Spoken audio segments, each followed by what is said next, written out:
Welcome back, everybody, to another episode of the Johnny Torch Live program. Number 252 today, Torch News Roundup number 208.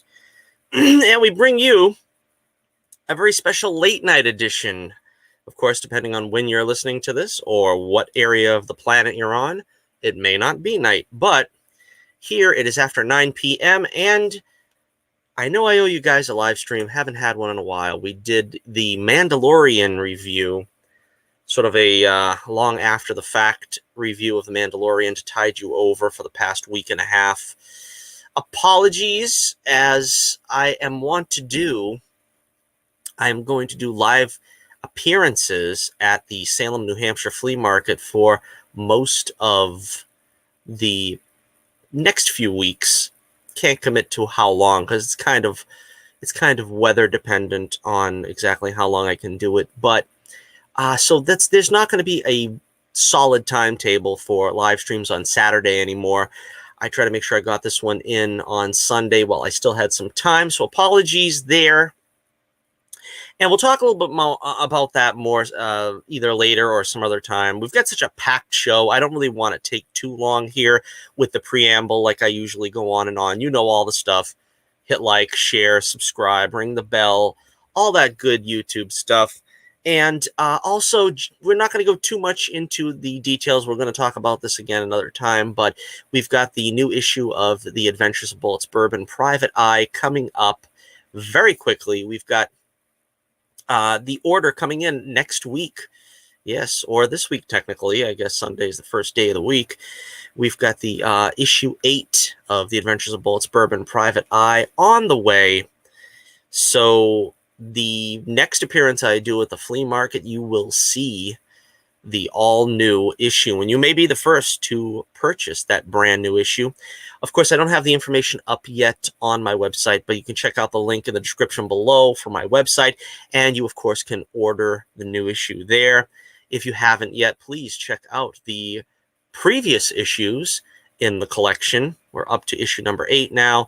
There are 3 trades that'll take care of all your needs to get you caught up, and then the last, most recent issue before the 8th issue, The Family Jewels, number 7, sets up this new arc, and it's a 3-issue arc leading to the issue I'm working on now, number 9, which will be titled The Death of Bullets Bourbon. You're not going to want to miss this one, folks.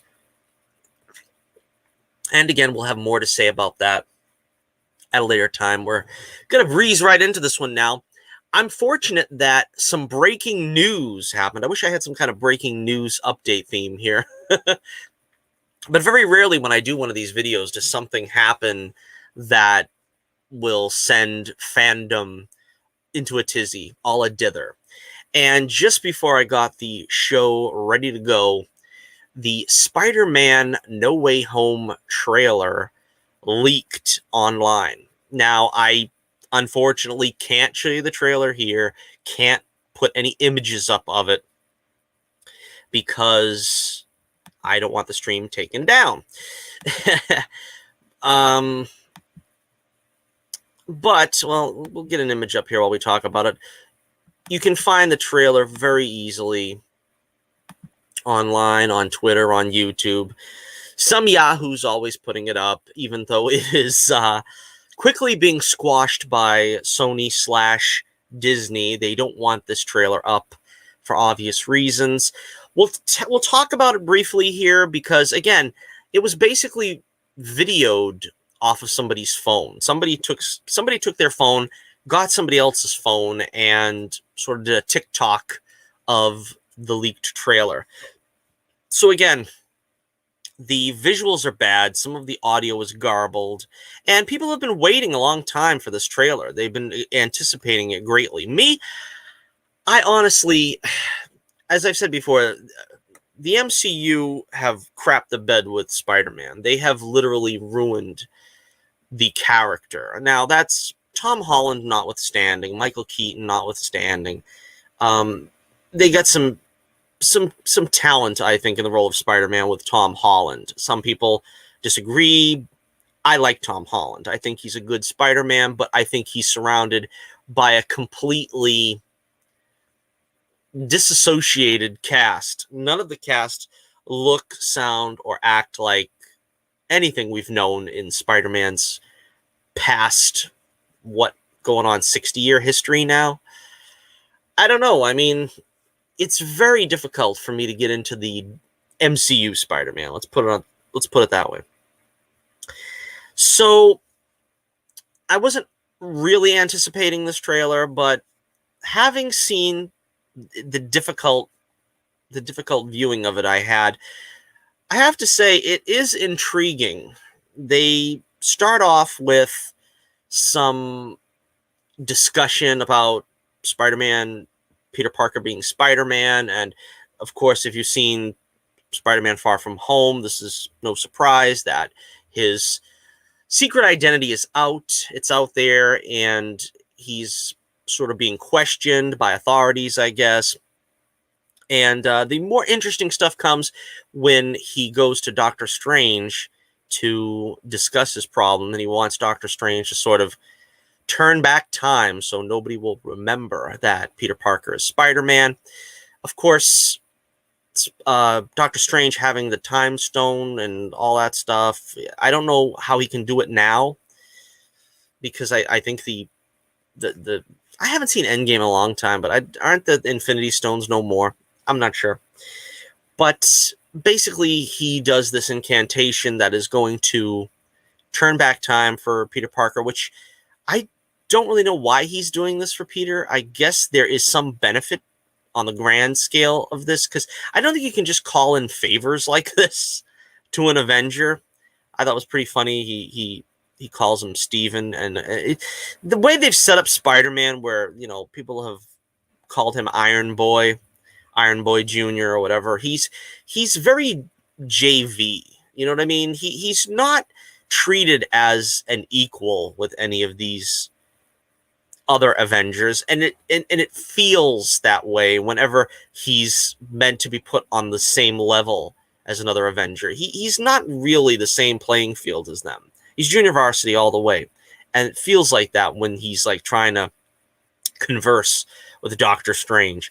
Also, again, the picture quality is not that good, but apparently it sounds like the voice, and I'm just going to go off the cuff here and just guess that it's William Dafoe's Norman Osborn tells Doctor Strange not to do it, and apparently he ignores him. I don't know what he's doing wandering into that scene, but it just sounds like his voice to me. Then we have Strange doing the incantation, trying to make everybody forget, and apparently Peter changes his mind that he doesn't want everybody to forget. He just wants the world at large to forget. He doesn't want MJ and Ned to forget. He doesn't want Aunt May to forget. But it was funny that Strange is like, stop talking, because, you know, it doesn't work that way, as he says. As it continues on, the trailer shows some not finished special effects of Spider-Man apparently on some kind of a tram thing, doing the loop-de-loo or something. It looked like to me that there was Doc Ock arms on the back of Spider-Man. I don't know if that was a part of a costume or if that was something that was representative of Dr. Octopus being behind him or something. I'm not sure. These are the things I remember just watching it. I watched it twice just before the show began. I can't confirm that there are any scenes of Tobey Maguire's Spider-Man or Andrew Garfield's Spider-Man. I could not tell. You could see Spider-Man in a couple of scenes. Most of the time it looks like Tom Holland's Spider-Man. There are a few distance shots maybe that you could claim. Like, for instance, there's a scene where Doctor Strange does the sort of I forget what it's called, the force push, basically, where he sends Spider-Man out of his body 3 or 4 times. Now, I don't know if that's meant to represent that he is separating the different multiverse versions of Spider-Man. That could be one way to interpret it. He does mention the multiverse at some point in the trailer. Again, I just seeing it briefly before I got on the air. I'm not sure exactly what context he was talking about with it. And the trailer ends with Dr. Octopus, and it's quite clearly the Alfred Molina Dr. Octopus, and he calls him Parker, much like he did in Spider-Man 2. Again, it's very interesting. As someone who feels like they've been burned with Spider-Man in the MCU twice already, I won't count Civil War, because it was an introduction to the character. They did what they needed to do with him there, and it worked. Infinity War was not terrible. I think it worked pretty good because it was an ensemble picture, and you had a lot of moving parts.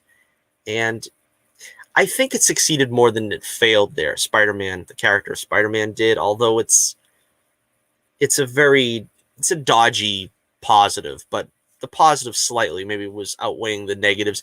I don't think there was any positives in the two solo films. I think they're very poor quality, and there's nothing particularly comic book related in them. As I've always said, I call it the MCU Spider-Man. I call Spider-Man on the Disney Channel. Basically, Spider-Man goes to Hawaii on the Disney Channel, a Disney Channel movie. That's kind of what they feel like, to me anyway. So, again, heads will metaphorically roll over this probably because they've been trying to keep this trailer very hush-hush for some reason for a long time. Now, that's understandable because apparently the visual effects weren't finished. But you have to wonder, with the film going to be out in December, unless they're planning on moving it, which is possible, I suppose.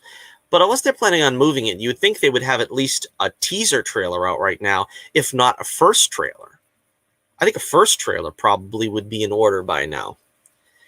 So, again, I'm intrigued. It's enough for me to say, yeah, I'd kind of like to see the movie. So hopefully there's more to the story than just the Doc Ock cameo and the possible William Dafoe cameo. We already know also, of course, as well, that Jamie Foxx is going to be in it, reprising his Electro character from the Amazing Spider-Man 2. It's sort of, it's being suggested that this is basically going to be their Sinister Six film, where they're going to, because they really haven't taken the time to build up all these other characters, that they're going to basically pull these characters from other Spider-Man universes and just pit them against the Tom Holland Spider-Man. Also, an answer of a question that I haven't been asked, but I didn't see anything suggesting that Matt Murdock is in the film. There's sort of a blurry scene of Peter being detained and questioned, apparently. And he's being questioned by somebody. I don't think that's Matt Murdock. It certainly didn't seem that way to me. What's the actor's name? I'm blanking on it right now. Charlie Cox. I didn't notice Charlie Cox in the trailer. I'm not sure. Possibly, but I didn't see it. There are some other pictures that I'm seeing online of, Jamie Foxx in costume, and they look very Photoshopped to me. Alfred Molina, William Dafoe. They look Photoshopped, so I'm not going to show them, because even if they were legit, like I said, I probably am going to get the stream taken down if I show them, but they don't really look legit to me, so I don't want to really show them anyway. But supposedly that's some stuff that's going around. Again, like I said, if you're not, if you don't care, as I don't, about being spoiled about this film, then go ahead and check it out. I mean, I kind of, I don't want to know the whole thing, but I mean, the trailer, that's fine. As far as the trailer goes, that's fine. All right, so let me know what you think in the comments below.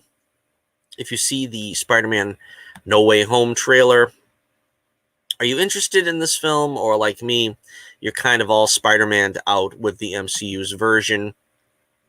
Like I said, it seems interesting enough. I mean, it's one of those things where how many times do I have to be brokenhearted over seeing something Spider-Man from the MCU that just disappoints? I don't know. I mean, I suppose it'll happen time and time again. All right, we're going to move on now to the Eternals trailer. A lot of people were talking about this week, and I've made no bones about the fact that I am not interested in this movie at all. This is another film that I'm probably not going to see. I got my tickets for Shang-Chi. I'm curious enough about that. I think that'll be entertaining. As I said, Spider-Man, I would like to see something that motivates me to see Spider-Man a little more than what I've seen, but I'll probably see that. Eternals, I don't think you can even talk me into it. I don't think you can convince me. The first trailer looked boring as heck. This one has some interesting visuals.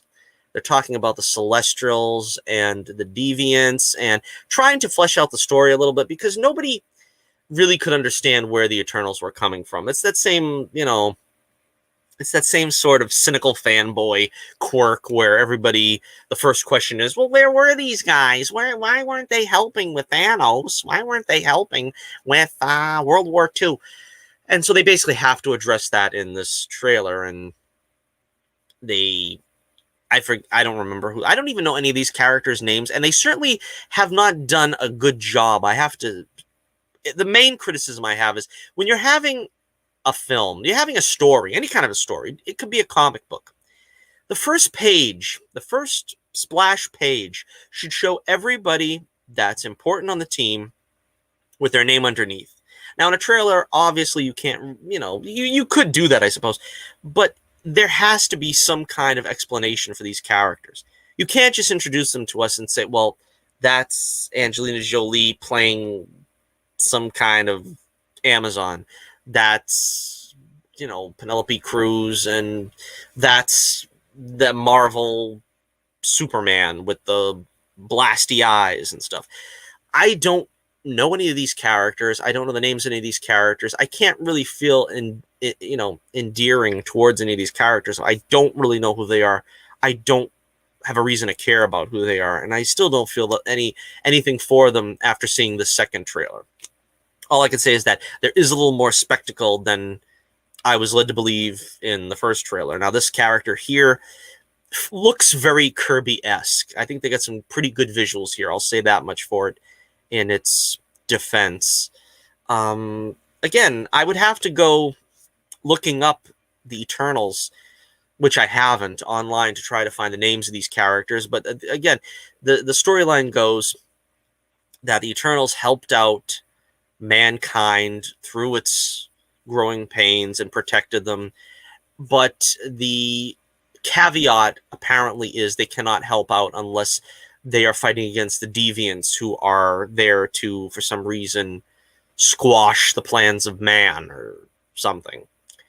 So, again, we have, the excuse that, well, now the Deviants are here because Thanos snapped everybody, and then when Tony Stark snapped everybody back, now that sort of opens up the door. The portal is open now for the Deviants to arrive, and the Eternals have to come from all corners of the galaxy, apparently. Well, all corners of the world, at least, to come to their aid. Now, again, it feels very much like they're trying too hard. There's a lot of different things going on here. They're gathering up this team. You have like that heavy-set black guy with the glasses, being sort of the comedian. We've got the Bollywood Indian guy. It just feels like, again, diversity is not a bad thing, but this thing has all been crafted basically to be a diversity lecture. You know what I mean? This is basically, they've changed the tone of whatever this comic actually was to sort of suit the modern trappings. And again, I don't have a problem with diversity when it's natural, when it's called upon naturally. This to me just feels like that. It feels like what it is, which is just a a sop to the diversity complainers and people who are looking for diversity before good storytelling. So again, I'm not overly impressed by this. I probably will not see it in theaters. I will check it out eventually, probably when it comes to DVD. Even then, to be honest, I'm coming to the realization that I'm willing to wait on a lot of these things. And, I've just finally gotten Disney Plus, and I'm hopefully going to be doing a WandaVision review. Probably will be the next video I make, because I'm coming to the end of that. But I waited pretty much the better part of a year to see that. I waited over a year, I guess, to see The Mandalorian. And I find that I really don't have the desire to see these things anymore because they're not really good enough. I mean, something like WandaVision I'm willing to see because I'm already invested in the characters and so on and so forth. But if you're going to give me something like The Eternals, you better wow me. And maybe I'm getting jaded. There's so many subpar movies and stuff coming out, but I just don't feel anything for The Eternals. Not really looking forward to it. Again, I said Shang-Chi is coming out. I can't say that I'm overly enthusiastic about that either, but at least I'm familiar with the character. Unlike The Eternals, I'm familiar with Shang-Chi. I read pretty much Marvel Team Up when I was a kid. I think was the only times I was exposed to Shang-Chi, but he seemed pretty cool. Martial arts was a big thing in the 70s, Bruce Lee, and that sort of led Shang-Chi being the popular character that he was for that period. And again, it's also kind of linked to the MCU at large, with apparently the Mandarin finally being revealed to the world. And, that's a storyline that's been going on since the beginning of the MCU, since Iron Man. And I really would like to, see how that all wraps up. How Eternals fits in, it doesn't seem like it does. This seems like a side project that Kevin Feige wants to, push for critical acclaim more than anything else. And that's never usually a good place to be. I think he kind of felt like with Black Panther getting a Academy Award nod, he's trying now for that, and that might not be the wisest course of action. And of course, you also have factoring in Captain Marvel.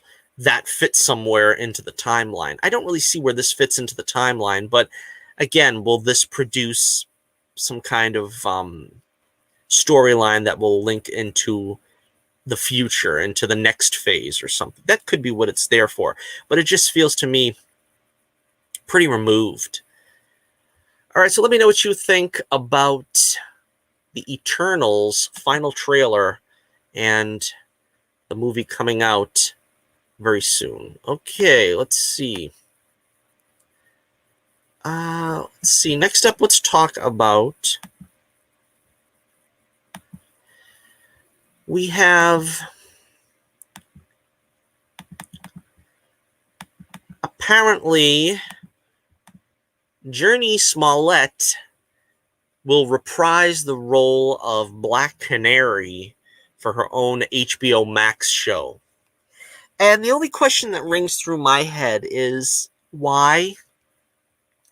Why do we need this? Birds of Prey was a failed movie by most accounts. You have some people that liked it. I don't think it was quite as terrible as its reputation kind of had, but it still wasn't good. Let's put it that way. And the Birds of Prey aspect was the worst aspect. I mean, of course, Margot Robbie's Harley Quinn was the only real anchor to that film, and she honestly didn't have a lot to work with there. Basically, I think some decent action scenes was pretty much the best that you could get out of that film. Certainly not the Birds of Prey aspect, and yet Jurnee Smollett has gotten, apparently, a Black Canary movie in development at Warner Brothers. Let's take a look. Cinelinx has seemingly confirmed the existence of the project, revealing that HBO Max has tapped Lovecraft Country creator Misha Green to write the screenplay for a live-action spinoff. Journey Smollett will reprise her role as Dinah Lance from Birds of Prey, which, despite its box office shortcomings, earned positive marks from fans. Well, some fans. Let's see. The duo previously expressed interest in working together on a Black Canary spinoff last year, and it seems like they've turned their wishful thinking into a reality. While there's still a chance Black Canary could become a miniseries as development progresses, The Hollywood Reporter has confirmed that the movie is currently being developed exclusively for HBO Max, joining the previously announced straight-to-streaming DC film titles Batgirl and Blue Beetle, which have up-and-comers Leslie Grace and Zolo Mardula set to star. We haven't talked about that, have we? I thought that was a rumor, though, at this point. I'm not sure. Is Zolo actually set to star as Blue Beetle? Because I'd actually get behind that casting. I like the casting because, I mean, you know, obviously I'm a big fan of Cobra Kai, so I think I'd like to see him play Blue Beetle. Of course, like I said before, I like the Ted Kord version of Blue Beetle, and I always wish they'd go back and actually do a Ted Kord, movie or probably a TV show would be better. I know they wanted to do a Ted Kord Blue Beetle appearance in the Arrowverse at one point, and it never manifested because I guess they wanted to do a movie at some point there in the DCEU. It never happened. And but I think a Blue Beetle Booster Gold TV show would be great. And that's something they should really focus on. A Blue Beetle, a modern day Blue Beetle, that's not something I'm adverse to, but I think, if they're going to already start where they had killed off Ted Kord or something, you're really wasting a lot of Blue Beetle lore there. If they could do both simultaneously, which for some reason Warner Brothers has a difficult time with that. I don't understand why they have that bugaboo about not being able to do two different characters at the same time. But apparently they do. So if this means no Blue Beetle Booster Gold show, I'd be disappointed. But, who knows? We can expect an official announcement at DC's Fandom this October. Let's see. Green is already set to write and direct the upcoming Tomb Raider sequel. All right, so again, this is not really something I'm particularly a fan of, but do you have any hopes for a Black Canary Junie Smollett movie? Again, everybody says, there's so much other more accurate casting that can be done, and I really don't want to stop everything cold and do a whole tirade again on comic accurate casting. But again, if this is going to satisfy just a small vocal minority of Twitter, I wouldn't even call them fans. They're not even as familiar with the character as most of us who are actually into the comics. But again, there you have it. All right, next up, let's take a look at another story here. We've got that broke just recently. Apparently, we've got a voice actor confirmed for Sonic the Hedgehog 2. Idris Elba is confirmed to be playing Knuckles in Sonic the Hedgehog 2. Elba took to Twitter to confirm that he will lend his voice to Knuckles in the highly anticipated sequel. He joins a cast that includes Ben Schwartz as Sonic the Hedgehog, James Marsden, Tika Sumpter, Adam Pally, Natasha Rothwell, Shamar Moore, and Jim Carrey as Dr. Robotnik. Let's see. The film synopsis goes as follows. After settling in Green Hills, Sonic is ready for more freedom, and Tom and Maddie agree to leave him alone while they go on vacation. No sooner are they gone when Dr. Robotnik comes back, this time with a new partner, Knuckles, in search of an emerald that has the power to both build and destroy civilizations. Sonic teams up with his own sidekick, Tails, and together they embark on a journey to find the emerald before it falls into the wrong hands. All right, so Sonic the Hedgehog is set to be released April 8th, 2022. Not too far off. I don't know about this because, honestly, Idris Elba is a great actor. I don't have a problem with him. He has a great voice. I honestly don't know that I hear his voice as Knuckles. You know how Sonic has that sort of saccharine type voice, you know what I mean? It's very sweetened, it's very high, it's very high pitched. Idris Elba's voice is very different. It's very, it's much deeper. It has, of course, a hint of like a British accent to it, and there's different ways they could play it, of course. But I don't know. I don't know if this is exactly the kind of casting that I thought of when I think of Knuckles casting. But again, we shall see how it goes. So let me know what you think about Idris Elba. The guy is everywhere. He was just seen recently in The Suicide Squad, which I believe is tanking, if I hear this correctly. And as I've always said, there's many reasons why that film will tank. And I've said it before, but when you are having superhero movies and shows and on streaming or whatever it is, if you're cutting out the family viewer, you're cutting the legs out from under your property. Now, they had to make the Suicide Squad rated R to appease James Gunn, because that's the only way he could do that. He couldn't possibly have reined himself in and gave them a PG-13 and then possibly do maybe an uncut version for DVD. But you cut a lot of the fans out. You're gatekeeping the family viewers. You're gatekeeping the children who these characters were basically created to entertain, which I've always maintained is something that should be continued if you want the genre to continue to thrive. But of course, the film also suffered for a lot of reasons, though. I think you got to remember that James Gunn is an acquired taste. I think anybody that sees his type of humor in his movies, they know it's dark and it's not exactly to everyone's liking. So I'm sure the James Gunn fans were happy with it, but I don't think it's sort of an across the board flavor for many people. Also, you have with the theaters, we have the thing going on, and if you can get something for free on television, you're probably going to be more prone to get it for free on television, free with a subscription. Unlike Disney Plus, who makes you pay like twice the ticket price. Ticket prices are going up pretty ridiculous, by the way. Gosh, I went to the theater to get my Shang-Chi tickets again, like I said, and the price of a ticket now is like over $20. And there's only two showings.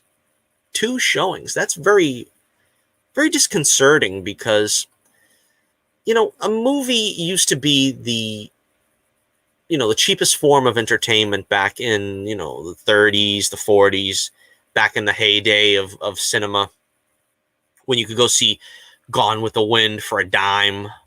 You could see The Wizard of Oz for a dime. And, it was meant to be sort of accessible entertainment. And, that's all going away now. That's all going away because, it's because of the thing that's going on here, but it's also because, they're making it very easy to do this kind of entertainment at home and bypass the theater stage entirely. And a lot of people, I suppose, can, with the technology available today, you've got almost theater-worthy TVs and speakers, and making your own home theater is not that difficult anymore. So it's kind of sad to me that they're basically going to gouge the fans that still want to go to the theater. They're going to gouge those fans and punish them.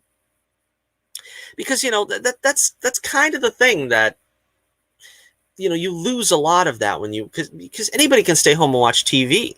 You lose a lot of that, dare I say, community feeling going to a Marvel movie, going to a Star Wars movie, just going to a movie in general. It's a committee type thing. There's a community involved. Everybody shows up to see something that we all sort of agree that we're into. And that's going to be gone pretty soon. Pretty soon going to the movies is going to be like going to a concert or going to a sporting event where you basically have to pluck down a month's wages and all right, dear, we're going to the movies this week and this is our entertainment allowance for the next, 5 weeks. It shouldn't be that way. And I know that the movie, the companies, they supposedly don't make a lot of money. They get their money on the concessions and on different things. But if they price these movies a lot better than they do, that's the way really to drive people back to the movies. You would think they'd be lowering prices, but they have to cover, with the state of the world that we're in now with inflation and all this and all that. They really can't cut it too much, but they really should make an effort to try to make it like it was in that sort of golden age of cinema where you could see, escapist entertainment for a couple of nickels. All right, so we've dragged that to a complete stop, that conversation. But let's see, what else do we have here? A couple of stories I've been getting information on. Armor Wars. This is allegedly going to be the Rhodey show, the Jim Rhodes show. Okay, let's see. The Hollywood Reporter has learned that Marvel Studios has enlisted Yasser Lester as the head writer for their upcoming Armor Wars Disney Plus series, which will see Academy Award nominee Don Cheadle reprise his role as James Rhodes' War Machine. I'd like to know what this series is going to be about, quite honestly. You know what I think it should be about? All the multiverse stuff is going on, right? What they need to do is they got to give back the original Rhodey from Iron Man, Lawrence. What was his name?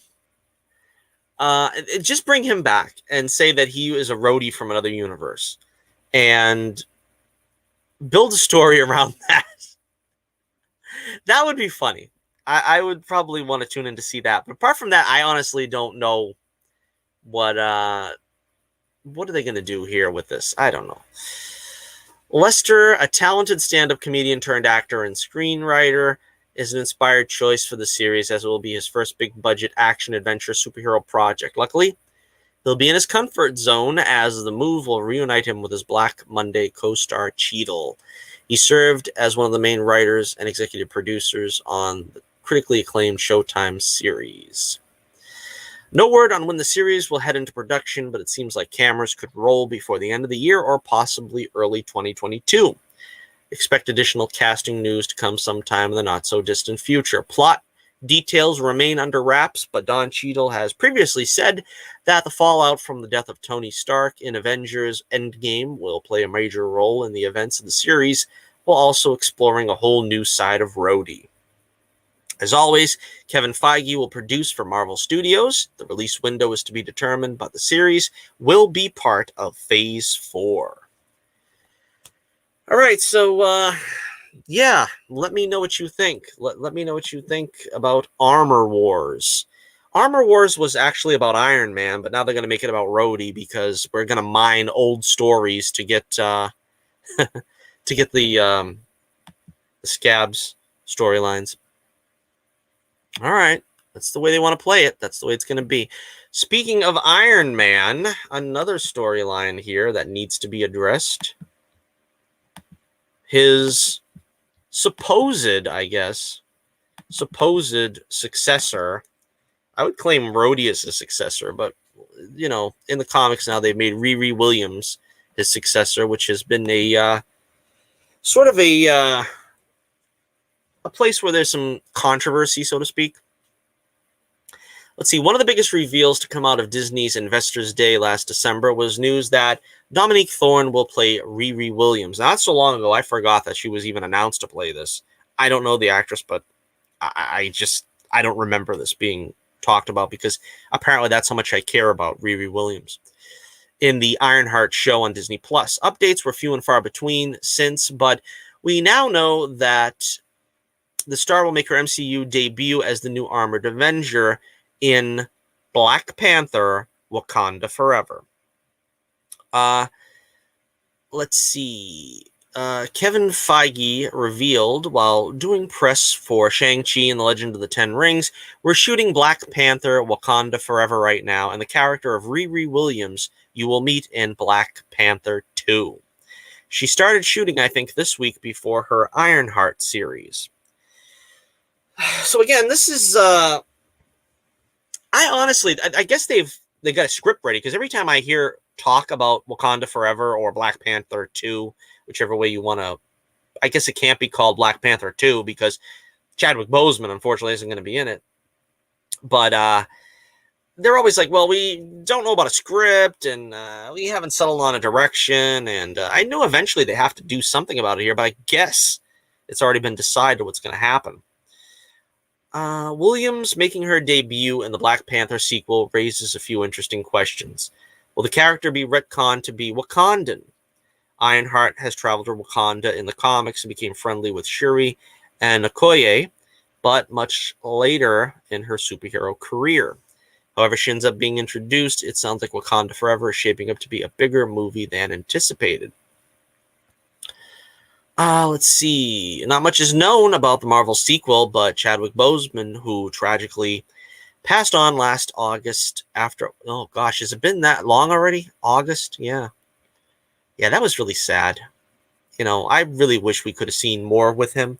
We only got, 3 appearances, I guess, if you want to count Endgame, giving him just a brief role, but very, very sad. After losing his 4-year battle with colon cancer, he will not be replaced as T'Challa or resurrected via CGI. Shuri Letitia Wright is the favorite to take up the mantle of Black Panther. Some would prefer to see Winston Duke's M'Baku honor his foe-turned-ally by assuming the responsibility. I don't know. I mean, I think you got to give it to the next of kin, right? I mean, I know M'Baku was a real fun character in that movie. The Man-Ape, I think it was his comic name that they couldn't use for, for political correctness reasons, I guess. I mean, come on. It's kind of stupid. But,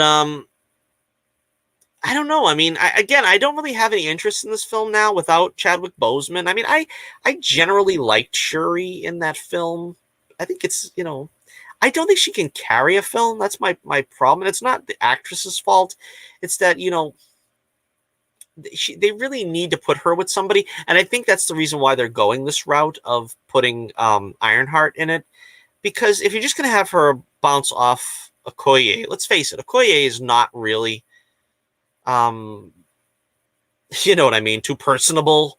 I don't really see them like, shooting the breeze over Starbucks or something, you know what I mean? So I guess this makes sense to try to, put another character in it to try to give her someone to play off. A rumor that Narcos Mexico actor Tenoch Huerta, I guess that's how you pronounce his name, will play Namor in the movie recently did the rounds, but that remains to be seen. Marvel Studios announced that the highly anticipated sequel will be titled Wakanda Forever during a recent Phase 4 preview. Specific plot details remain under wraps, but a brief logline tells us that Wakanda Forever will continue to explore the incomparable world of Wakanda and all the rich and varied characters introduced in the first film. Okay, so again, we got a marathon show going here, so we got to just keep moving on. But let me know what you think about Wakanda Forever, Ironheart, the series. What do you think? What do you think? Speaking of Disney Plus and MCU topics, let us continue on here with this leaked not long ago. on Twitter. I don't know if anybody knows how genuine this is.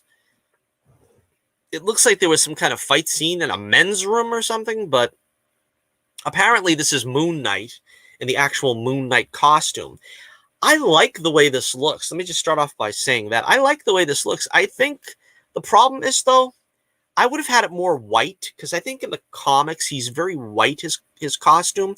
And I think this makes him look a little more the Mummy. You know what I mean? He looks more mummy-ish, which I think is probably partially that's part of the, the trappings to make him look, Egyptian and kind of like a mummy. But I think this looks maybe a little too mummy-ish. If they brightened it up a little bit, maybe it would have been a little more palatable. All right, so let's see. Fans anxiously awaiting a first look at Oscar Isaac in costume, as the titular hero have found their way to a couple of leaked images. We have some Lipton green tea. Doing the honors to try to keep my throat in shape. The first is a shadowy glimpse of the character. The second image, which we have right here, is brighter and has found its way online via some kind of Marvel Disney show reel. So I guess this is legit. The costume is a lot more comic accurate than expected and appears to have split opinion online. Many assumed we'd see a few alterations to the suit to make it more practical, but it seems Marvel Studios are fully embracing a more fantastical element of the source material for this one, which is probably a smart move. Marvel's Moon Knight. I don't know why I feel like I have to say it like that for. Moon Knight has Cairo 678 director Mohammed Diab behind the camera, and we recently found out that the Disney Plus series has also enlisted Justin Benson and Aaron Moorhead to helm additional episodes. Jeremy Slater will serve as showrunner and is leading the show's writing team. Plot details are still under wraps, but the small screen adaptation is expected to stick pretty close to the basic premise of the comic, with Mark Spencer, a highly skilled mercenary who has numerous alter egos, channeling the power of the Egyptian moon god Khonshu to fight crime in L.A. A recent synopsis stated that the action-adventure features a complex vigilante who suffers from dissociative identity disorder. The multiple identities who live inside him are distinct characters who appear against a backdrop of Egyptian iconography. Moon Knight commenced production in Budapest in March. Or Budapest, if you're Black Widow. I guess that's how she pronounces it. But yeah, I like the look of this costume. I like it a lot. I am very much looking forward to seeing this. Again, I know next to nothing about Moon Knight. I don't really know much about the character other than he's a schizophrenic kind of, basically. He just has so many personas that he's got like 3 different personas that he goes into, and he's like a taxi driver, he's a rich guy, he's Moon Knight as well. And then there's sort of the comical version of him that I've seen in recent years. Now, when I was a kid, in the 80s, he was just like guest starring once in a while in some of the more macabre, stories, and you'd find him sort of loitering around in one of those kind of macabre storylines, like, I don't know, again, probably Marvel Team Up or Spider-Woman or something. I don't remember where I've seen him, but I've seen him in a couple of comics in the day. And he's sort of a tough nut to crack, and I hope they can do a good job with him. I'm sure they will. And again, of course, also, it's interesting because, they're trying to do a very accurate job here with the costume. I mean, I think that's great. That's just what you need in something like this, especially when there's not too many like iconic looking costumes left for Marvel, I think. I mean, how many more like characters? I mean, like Shang-Chi, guy doesn't even really have a costume. I mean, he has sort of like he has a G, you know what I mean? Like a karate G. That's about it, so I'm glad they're playing into this, into the Moon Knight look. All right, so let me know what you think about the Moon Knight costume in the comments below. I endeavor to read all the comments. Again, we're kind of pressed for time today. I just wanted to make sure I got this one on before the night was over. this week's live stream. I'm going to try to also do some more live streams about some of this stuff in the near future. So we'll go back and talk about some of this stuff again later. All right, big news story as well was that Anthony Mackie has signed the dotted line to play Captain America in Captain America 4, which of course is not really Captain America 4. This is basically the Falcon Captain America 1. I don't think this is going to have anything to do with previous Captain America movies. I don't think we're going to see Steve Rogers in it. I don't know why we would. I mean, if he is still alive at whatever he is, 118, he probably is not going to factor into it. Let's see. Deadline is reporting that Anthony Mackie has closed his deal to return as the titular hero in Marvel Studios' untitled Captain America 4, which, as I just said, is probably not going to be called Captain America 4. Further details about the potential plot and cast are being kept under wraps, but last we heard, Falcon and Winter Soldier head writer Malcolm Spellman has been tapped to pen the screenplay along staff writer Dallin Mooson. At this point in time, it's unclear whether co-star Sebastian Stan will be joining him, but based on the ending of their recently wrapped miniseries, which I haven't seen, I didn't see it yet, so I'm going to skip the rest of that line. It's also believed that Daniel Bruhl, Emily Van Camp, Adepero Odie, Wyatt Russell, and or Julia Louis-Dreyfus could reprise their roles, but it's all speculation for now. For Mackie, this new film will mark his 8th appearance in the Marvel Cinematic Universe as Sam Wilson, following Captain America the Winter Soldier, Avengers Age of Ultron, Ant-Man, Captain America Civil War, Avengers Infinity War, Avengers Endgame, and the aforementioned Falcon and the Winter Soldier. It's unclear when this project could head into production, but with their lead locked down, it seems like Kevin Feige and Marvel may want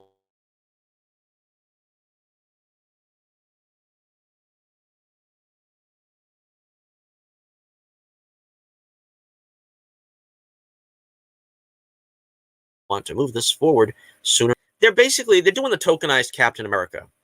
I mean, I don't know why we need another Captain America. Captain America should die with Steve Rogers.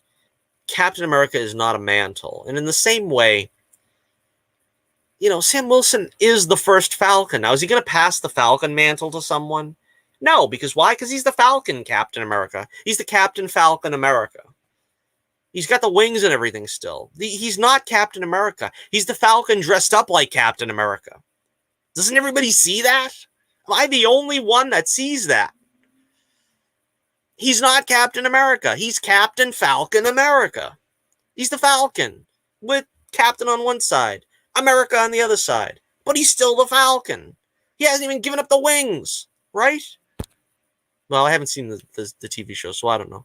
Maybe I'm going off on it, and I don't know. But from the pictures I've seen, he's still got the wings. So he's still the Falcon, but he's dressed as Captain America. All right, so let me know what you think about Captain America 4, if that's what it's to be called. Again, they should just let it go and just keep Sam Wilson as the Falcon. Bring back Steve Rogers whenever, Chris Evans feels like he's in need of some ready cash, which I'm sure will happen, in the near future. There's also some speculation has been because Jim Shooter was asked to sign off on a Secret Wars project. I don't know. I haven't really looked into the story too much, but apparently Secret Wars is going to be on the docket for an upcoming Avengers movie. And you know what that means? I think that's the movie where they're going to bring everybody back. I would still put money on it that they're going to bring back Robert Downey Jr., but it's tough. It's tough because his price is going up, I think, every year.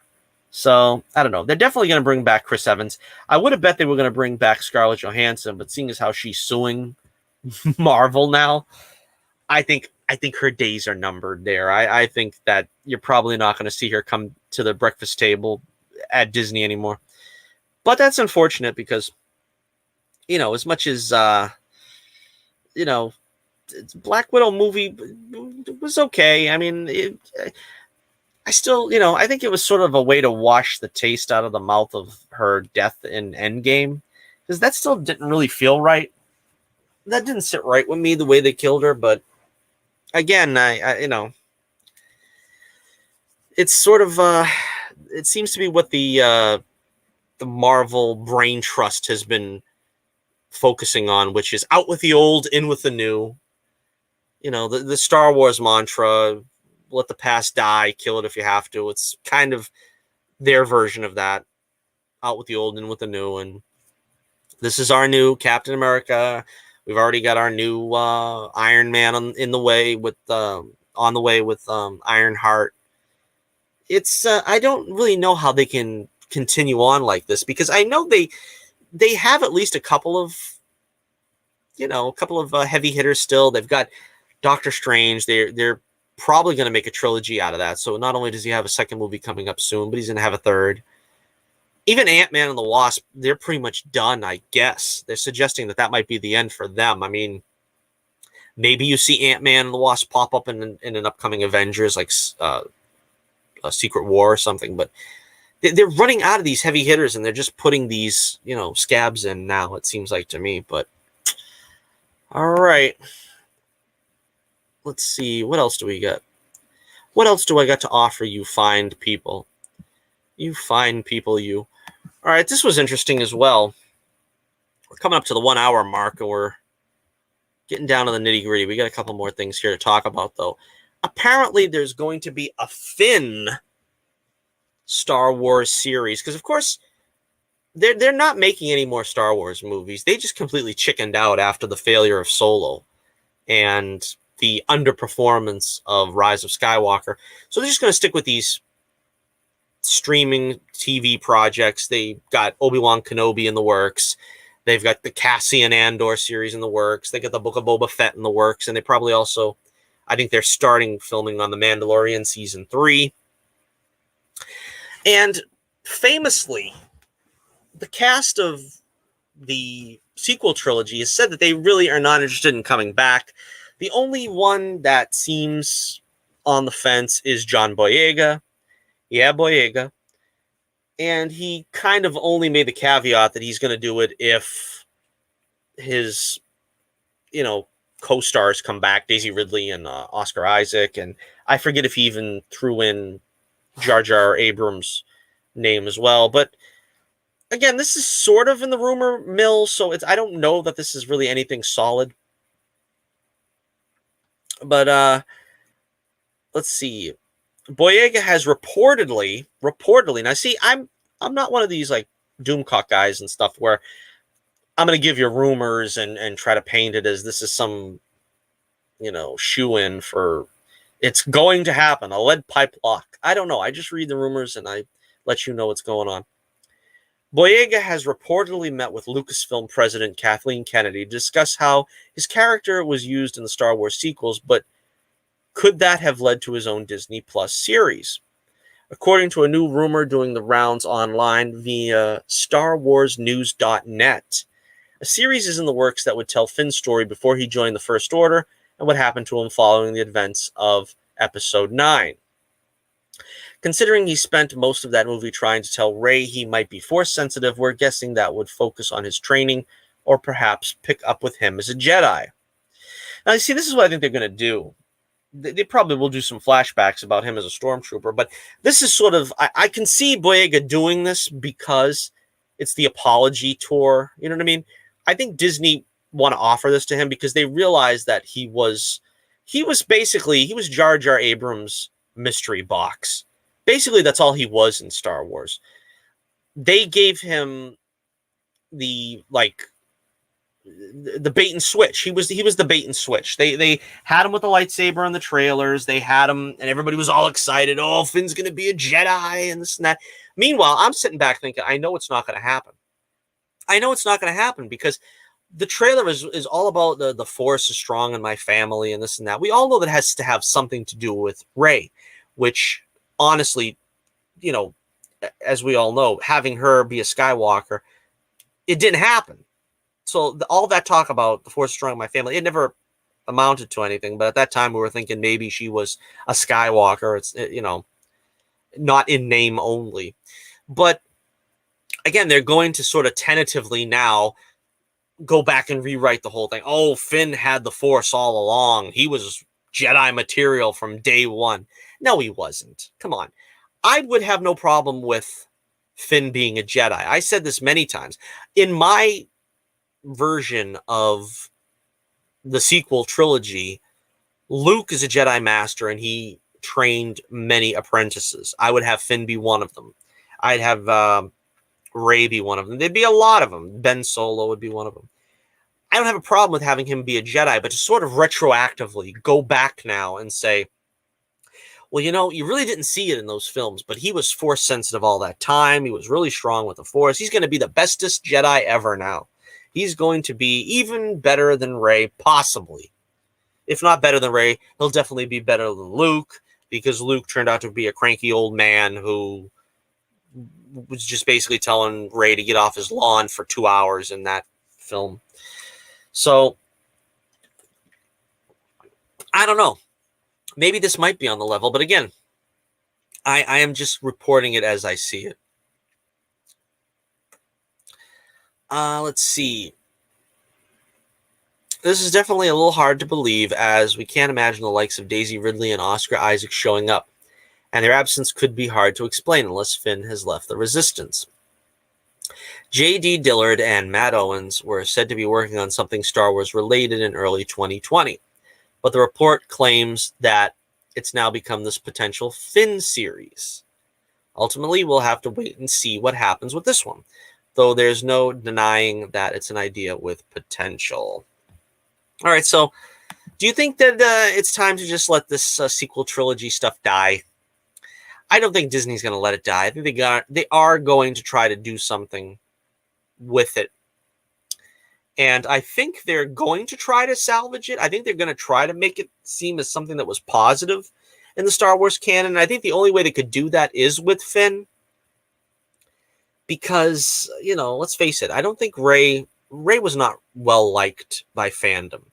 I think Finn was, and I think in The Force Awakens, at least, he was a popular character. Then they didn't do anything with him in The Last Jedi, and then in The Rise of Skywalker, they tried to retroactively make him a Jedi, which was ridiculous. But that's probably the storyline they're going to build on. They're going to make him a Jedi. I don't really know how they're going to do it, to be totally honest with you. Maybe with that insipid character, Maz Kanata. But we'll see. We'll see what happens. All right, and we will wrap up the show with our one last storyline here. Let me know what you think about the Finn series. If it is a possibility, would you watch it? Would you like to see it? Or do you think is it just propaganda where they're just, somebody's out there pipe dreaming? All right, and last but not least, this is another abuse upon He-Man and the Masters of the Universe. Apparently, they are going to do another He-Man show on Netflix. Another abuse to He-Man in the memory of my childhood hero. Netflix has released the first trailer for He-Man and the Masters of the Universe, which is a completely separate show to Masters of the Universe Retaliation. Kevin Smith's recent revival of the classic animated series was more adult-oriented in tone, but it looks like this computer-generated take on the material was developed with younger kids in mind. Retaliation also took the established mythology in a bold new direction, but this will be a complete reinvention. The series will be produced by Mattel Television with Adam Bonnet, Christopher Keenan, and Revelation's Rob David on board as executive producers. Masters of the Universe is one of the most iconic global franchises of all time, with a 30-year history and a passionate fan base, said Fred Soley, Mattel's Senior VP of Content Distribution and Business Development. The entire team at Mattel is excited to introduce the world of He-Man to a new generation, and together with the talented team at Netflix, to reimagine the classic characters in a way that appeals to kids and families today while also resonating with fans who grew up with them. BS. Bologna sandwiches. This looks ridiculous. I have to take a good look at this picture. they're doing the whole every single childhood property that they're reimagining. They do the exact same things too, and they're doing the exact same thing here. Adam is like this sort of milquetoast, can't get his head out of the grass long enough to see the train coming character. He becomes He-Man, and he's suddenly, his IQ goes up from maybe a radish to a rutabaga. And Battle Cat apparently seems to be more intelligent than him. They've got... Do they even have Teela? I don't even know if they have Teela. I guess one of these two chicks is Teela. I'm guessing it's the black chick because they show the sorceress in this trailer, and she's black now. So apparently, that's what I'm guessing anyway. Then we have this purplish woman. I don't know. Probably the girlfriend of Teela, because they're going to have to be lesbians in the show. If it's a new take on He-Man, there's going to have to be lesbians. I don't know if this character here is Man-at-Arms. I don't think it is. I think they're doing the Keldor origin as well, where Skeletor was like this handsome-looking dude, and then he becomes Keldor. And, he becomes Skeletor, and he's the uncle of He-Man. I never liked that storyline. I don't think they should do it. But again, this is a real corruption, a real bastardization of the Masters of the Universe. And they're just going to keep on doing this kind of stuff, and they're going to say it's for kids. It's going to appeal to kids. It's not going to appeal to anyone, because basically what you're going to have is the same 12 internet weirdos who shipped She-Ra and Catra on the ridiculous-looking She-Ra show. You're going to have those people watch this. That's all you're going to have. And, the only way this could possibly get any ratings is, I suppose, if you put it on in front of a 2-year-old and just leave it on and they have to watch it. Because, this does not appeal to any He-Man fans. This will not. If the original show that, Kevin Smith was supposedly adapting for his newer take on the sequel didn't appeal to fans, I don't see where this one does, because this one looks like a complete reinvention. It looks completely ridiculous. I think the only thing it has going for it maybe is the voice of Skeletor. It does sound pretty close to the original. I don't know. But again, this is just horrendous. They're just, again, emasculating He-Man. They're making him an idiot. They're making the female characters the focal point, and they're more intelligent than He-Man, and they're probably lesbians. And this is like what we have to look forward to now. All our childhood franchises are going to fall to this SJW tainting. And unfortunately, it's just not going to end. I don't think there is an untouched childhood property that hasn't been ruined yet. It's pretty sad, because you don't have any new childhood properties to begin with. I guess they have, I've heard of these things. I've never watched them, but, like Ben 10 and stuff like that. I don't know. When I was a kid in the 80s, we had good stuff, because what happened was you would have a toy line and you'd have cool toys that kids wanted to play with. That's, pretty much starting with He-Man. But then you had other things, of course, coming in, of course, Transformers, G.I. Joe, Mask. It goes all the way down the line until the Turtles, I think, were pretty much the last big toy line that inspired a cartoon that basically pushed toy sales. Because for some reason that was like, it was, I don't know exactly how this happened, but there was some kind of regulations imposed on animated shows to not sort of promote toy sales, which, again, I don't really see how that's legal. You know what I mean? If you have toys based on the show, and the show is ostensibly a cartoon for those toys, that should not really be illegal, because, at least back in that day, they were making substantive stories, especially He-Man, when they had a moral to the story in practically every episode. But again, nowadays there is really nothing for the kids, and everything that is for the kids now is all dumbed down to that same those same tropes that I just described, and it's going to be like that for the foreseeable future. I don't see where it's going to end. Everybody gets along. There's nobody gets hurt. There are no stakes.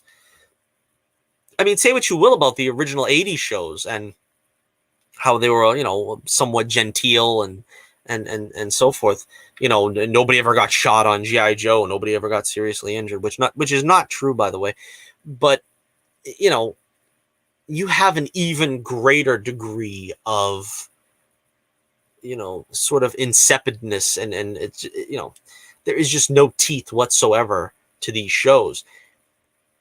People, adults can go back and watch He-Man and still find some, because those stories resonated, something to enjoy about it. And I know some of them were repetitive or were a little too soft and a little light for, adult fare, but there was something that you could, grasp onto. And there was also a much better looking art department than what is this stuff here? It's embarrassing. But again, unfortunately, this seems to be the way of the future. And unless you people don't watch it, and don't watch it in droves, it's going to be what we get for our, reboots and revitalizations and just basically all new shows in the future that are geared to kids. All right, so I think I've kept you folks long enough. We've gone over an hour here, and want to point you guys to, once again, The Adventures of Bullets, Bourbon, Private Eye. Check out the links in the descriptions below. You can find me on Twitter there. You can also find the website, The Adventures of Bullets, Bourbon, Private Eye, can be ordered there. A new issue coming out soon. I want to do a video talk about that in more detail. But make sure you check it out if you haven't already, the previous issues that are available there. You can check me out at my flea market appearances. You could find the address on the website below as well. Trying to do a few more shows this year before the summer is over. And so thank you once again for joining us. Make sure you like, share, and subscribe. And I'll see you again very soon. This is Johnny Torch reminding you once again, keep the flame burning brightly, and I'll be with you again real soon.